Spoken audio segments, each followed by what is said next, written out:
अस्सलाम वालेकुम नाज़रीन, मैं हूं सलवा स्नैन और आप देख रहे हैं Surya news HD।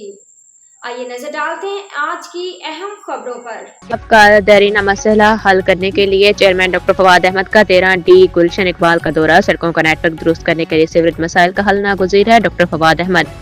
Water and sewerage corporation की टाउन की सतह पर तकसीम इंतहाई जरूरी है। Karachi staff reporter chairman Gulshan Iqbal town doctor Fawad Ahmed ने Karachi water and sewerage corporation और Sindh solid waste management board के मुतल्लिका अफसरान के हमरा गुलशन इकबाल ब्लॉक 13D3 में सहबा अख्तर रोड और रेलवे फाटक से मुत्तसिल इलाके का दौरा किया और वहां मौजूद निकासी आब और सफाई की बदतरीन सूरत हाल का जायजा लिया।